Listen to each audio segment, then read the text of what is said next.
morning. I'm going to do a video today for you, talking to you about what is your spiritual crew, your divine crew, and how you can make a better connection with them. I'm sure if you are a light bringer, the idea of having a spiritual guide or a guardian angel is not new to you. This is something that every single one of us has. We don't come into this world without having an agreement with a master guide, a teacher, a friend, someone we trust immensely to be at our side and be available to us at all times. Now, this doesn't mean that your guide is constantly and consistently right next to you. They certainly give you privacy, they give you free will and free choice, but there is a very direct heart-to-heart connection with your spiritual guide. So they are aware of any moment where you might need strength. You might need a little guidance, you might need a little upliftment, a little humor. They are always aware of you at all times. This is their act of service, their gift to the Creator is to serve you out of total love and unconditional acceptance of whoever you choose to be in this lifetime. So I want to talk to you a little bit about that because as a light bringer, you're going through a tremendous amount of inner struggle. There's always this desire to do better, to be more fully present with love, to be more compassionate, to be more forgiving. And life has a funny way of tripping us a lot and showing us our stumbling blocks within our own mind, within our own consciousness. And so it's really important to know that when you're walking through this process of life and overcoming these challenges, trying to transcend them to be the best you that you can be, that you have a spiritual team on your side that is there to help you, to guide you, to give you suggestions. They will never tell you what to do. They may make suggestions to you, remind you who you are, remind you what your path and your purpose are, but they're never going to shame you or judge you or make you feel as if you're failing in any way. That is the opposite of what your spiritual crew does. They are incredibly supportive.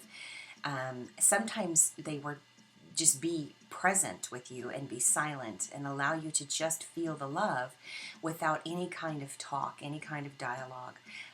So they know what you need. They do their very best to try to help you and assist you to achieving and experiencing what you need. But some of you may not be certain about what a spiritual guide is. We've referred to spiritual guides also as guardian angels, but basically a spiritual guide is a soul that you feel deeply connected to, very trusting of. You can sense they have incredible wisdom. They will have always lived at least one life on this planet. They have a mastery of physical life, third dimensional reality. And so they tend to have lived many lives on this planet. And one of the things I see consistently with people is that their spiritual guides, they have a long history with their spiritual guide, their master guide specifically, their guardian angel. This is someone that they have spent lifetimes with, they have learned from, they have loved, they have connected deeply with, and there's a trust, a sense of trust there. And that soul has chosen to, in an act of service for you, to be willing to be present throughout your lifetime, to consistently be there to offer you guidance and to help you reconnect with your true inner self. Your spiritual guides are not meant to be your choosers. You are meant to be your chooser. So your spiritual guides will never tell you what the right choice is because they know there is no right choice. There is the choice that is right for you, which may be different for another person. So they always will guide you back to yourself, to remembering who you truly are, to remembering what you wanted to accomplish in this lifetime, this experience. So they're very loving that way. And they have the wisdom of having been through physical life experience, so they know the challenges of it very, very well, and they will have mastered those experiences, and so can offer you that wisdom when you're going through challenges. So when you chose your spiritual guide before you came into this incarnation, you were very particular about why you chose them. So it's always wonderful in getting to know your spiritual guide, and asking that question, why did I specifically choose you? What was it about you that I knew would be very helpful for me? And they are happy to tell you. They're happy to share all of those experiences with you. Oh, I see my little kitty came into the room. So I'll tell you just a quick bit about my master guide. My master guide, his name is Red Eagle. He is a very big, bulky Native American. This is how he presents himself to me. He has a very dry sense of humor. He does smile, but he doesn't necessarily laugh a lot, but he makes me laugh a lot. I really enjoy his presence. The most important thing that he has offered me is a sense of groundedness, a sense of strength, and he has been very wise at giving me information about my own challenges. So I go to him when I need to feel like I'm not alone, when I need to feel strength, when I need to feel not afraid. He is the most wonderful presence for me in that. He feels like the bestest best friend you could ever have. So I have a very deep connection with him. I would say I got to know him consciously when I was probably about 27. So I would say it's been almost 20 years that he has been in my life, and my husband knows about him and trusts him, and there is a genuine love for this beautiful being in my life. So I have had to work on that relationship in order to get to know him, in order to consciously choose to create a relationship with him. And you will need to do the same thing should you choose to have a more conscious relationship with your spirit guide. Now, I will be honest, they don't necessarily need you to do that. So if it's not something that strikes your fancy, you certainly don't have to. But doing it will enhance your life so much more. You will feel so much more connected to spirit, so much more guided. And when you're on the path of a light bringer, excuse me, it is so helpful to know that you've got somebody who's got your back, who will help you, wake up when you need to wake up, or who will comfort you when you have slipped off the path. So getting to know your master guide, I would highly, highly suggest it. Now, one of the other things I wanted to talk to you about is the fact that you don't just have one guide. There are many guides who come into your life at different times to teach you. If you're learning a new skill, then your soul might call into your field. Guides who can assist you with that skill. Even if that skill is forgiveness or that skill is compassion. There are beautiful beings out there who are willing to offer their wisdom to you to assist you through that life process. So there's always help available to you. Now, I have something that shifted for me last year, which I found this fascinating, and it's also kind of why I wanted to do this video, because I think it's very common for a lot of light workers. At least that's what they told me. So what happened was last year I went through a lot of challenges. I mean, with the shifting, I've talked about this in other videos, lots of challenges. And I started to feel like weak-kneed, like very homesick, like where is this all going? Very not fun feeling. And at that time, I started to notice this triangulation of energy around me. And what I mean by that was my master guide always stands at my left shoulder. I always feel him there. I started to feel a presence not only here, but straight out in front of me, about 3 feet. And then I also was feeling a presence at my other shoulder. And this presence, this triangulated presence, it wasn't like my master guide just expanded his presence around me. It was as if there were 3 beings with me. So once I settled down and I started to pay attention to that a little more deeply, and I started to connect, I recognized the woman in front of me. Her name is Anne. She's been a guide in my life many times. She's come and gone. And she was like anchored in front of me. and basically told me that her purpose in my life at this time was to continue to call me forward, to continue to urge me to grow, to expand. And the love from this woman is incredible. And I saw her, I used to see her, I've seen her, I should say, not used to see her. I saw her, once when I was a child. I actually woke up when I was having a fever and she was standing over me. And my little child mind was so confused, and I thought maybe it was my mom, but it didn't quite look like my mom. But she was a very beautiful woman with long hair, and she was glowing the most beautiful blue color.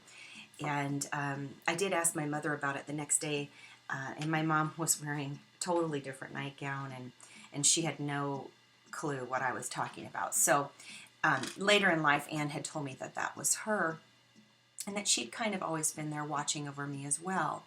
But that her goal or her job with me is to continue to pull me forward in life, to continue to urge me to grow and change. And then I had a new guide at my right shoulder. His name was Omari, and beautiful, soft, sweet soul, older male, just smiling, just the most compassionate eyes. And when I asked him, what is your presence and purpose in my life? He said, just to comfort you, just to offer you compassion and softness and comfort. And I knew at that time in my life that was a priority for me, that I really felt like I needed that. And you know, our human friends and family, they can give us only so much. You know, they have their own limitations as to how much love and comfort they can offer us, because they have their own lives to live and their own problems and their own challenges. So this is one of the things that's so beautiful about our spiritual guides, our spiritual crew. They never tire out of loving us. They never tire out of listening to our issues. They never tire out of answering our questions. And so I cannot stress enough how valuable it is for you to make these connections. So I'm going to make a couple suggestions as to how I made these connections and how I developed these connections to the point where I can have conversations with these beautiful beings. And then I am going to be doing an online class. If that's something you really feel drawn to doing, you feel like you can't quite do it on your own, I'm going to be offering an online class. This will not be happening for several weeks as I'm in the process of moving. You can see I have boxes here on the floor. In the process of moving, and that's takes all of my energy to do that. So, how do you develop your relationship with your spirit guides? The first thing I can suggest to you is that at least 3 times a week, you need to do meditation. And for the first 20 minutes of your meditation, just spend time getting to connect with your own inner self. You know, this is the most important connection that you have, your own inner self, your higher self, your divine self. Connect with that. Just spend 20 minutes in the presence of your own divine self. After you do that 10 or 20 minutes, you don't have to go a full 20 if you're not at that point yet. 10 minutes. Then after that, invite your master guide to step forward. Now, you might not see anything. If you're a very visual person, use your imagination. Allow that image to come into your mind. Your imagination is the doorway to your soul, so you're going to want to use it. At some point, it's going to be imperative that you connect with your imagination. And yes, your mind's going to challenge you and say, this is all BS. You're making this all up. You're going to have to do it anyway. You have to just do it anyway. Go past it. Because what will happen is eventually you'll start to see that the information, the things that you see, you'll get confirmation, you'll get signs out in your life that this is true, that what you're hearing is true, what you're being told is true, and you'll feel it is true in your being. And that is the only way you'll ever get over that hurdle of the mind saying this is all made up. Because there will never be anything that is absolute for you with this. That's not how spirit works. There's always going to be an element of faith involved. And so I always say, if it makes you feel better, if it makes you a better person, a better feeling person, you feel like yourself more by believing what you're seeing, then it has nothing but value for you. So go ahead and trust it, okay? So spend time in meditation, 10 minutes on yourself, then call in your master guide and allow yourself to let them come into your presence. You might just be a feeling of a presence. You want to notice, just like when someone's standing around you in a room, where are they standing? Where do they tend to show up? Do you feel them over your shoulder, this shoulder or that shoulder, or directly behind you? Or do you feel them in front of you? Or do you feel them all around you? There is no wrong way to feel this. Just trust what you get. And each time you do this, notice if it's the same. Notice if they feel the same. The more you connect with your master guide, the easier it's going to be for you to recognize if it's the same being that you're connecting with, or if someone new has come into your conscious awareness. Then what I do, and I do this almost daily, I try to do this daily, you have a guidance card deck. I probably should have had one here for you. Let me see if I've got one. Oops, that I can pull out. No, I don't have one up here. But basically what you do, because you can get guidance cards online, some people use tarot cards, but there are so many. My very favorite ones are called the Self-Care Cards by Cheryl Richardson. They're fantastic. Images are beautiful, the words are beautiful. And then just when you're feeling that connection to your master guide, just draw one intuitively out of the deck without looking, and then sit with that card and listen and feel to what your master guide has to say to you about that card. Now, I always keep a journal nearby. I write down the date, I write down the card that I got, and then I listen and I intuitively write out what I feel like my guide is trying to say to me. Now, I will hear it internally as words, and I'll get 2 or 3 words at a time, and then the next 2 or 3 words come, and before you know it, my hand is exhausted because I'm writing so quickly. And then I'll go back and read it, and it will be so uplifting, it will be so spot on, and yet there's a sense in me that didn't come from me. Like I was just listening and dictating. That's a great place to be in. It might take you time to experience that level of connection with your guide, but in the beginning, if you don't get words, if you don't feel like writing, although I encourage you to try it, you'd be surprised at how easy it is for them to communicate with you. They've been with you your whole life. They have a direct telepathic communication with you, which you have always thought possibly was your own thoughts or your own great ideas or your great inspiration that came in. And it was most likely your spirit guide communicating with you or nudging you or suggesting you call that person or suggesting you read that book. You know, they're very active in your life. So just give it a shot and try doing the writing and try listening. The last thing I would say is throughout the day, call upon your guide when you need to feel them, or even when you don't, and then pay attention to feeling that physical presence again. Where do you feel it around you? What do you feel in your body? And then emotionally, what do you feel? When I feel red eagle, I emotionally feel like when you see your best friend. I mean, like my whole heart lights up, and then I also feel a strength of, I got this. You know, he is such a strength for me. He gives me such a sense of feeling like I'm going to be okay. When Anne shows up, I feel like a little bit of flutter and excitement in my heart because I know there's expansion being called on. You know, like I'm being asked to expand or open my mind to something. And so there's a little bit of, straight up here in the front, a little bit of anxious energy or excitement energy. So it's a very interesting feeling with her, and I love it. And when Omari comes, it is just pure, like I feel like I'm 2 years old. When Omari shows up, I feel like I'm 2 years old. I can just cuddle up in his wonderful loving arms, in his wonderful energy, and just be silent, and I know everything's going to be okay. It is just the most comforting energy I've ever experienced. He feels like Santa Claus in a way. That's my best way to describe. I can hear him laughing right now at me as I say that. So those are my suggestions on to how to get that relationship started. Get those relationships started. And do your master guide first and get really solid in that relationship, and then start to tune in to your triangulation. You know, who's in front of you and who's beside you or wherever they stand around you, okay? Because I can guarantee if you're a light bringer, you've most likely got this triangulation going on with these guides right now because of the shifting and changing going on around us. They're very protective of you. They know how valuable the light you're bringing into the world is and how much their service in offering this to you is also offering it to the world. So there's a value for everyone by them being present with you. The last thing I want to suggest to you is to watch for signs every single day from your guides, from the divine.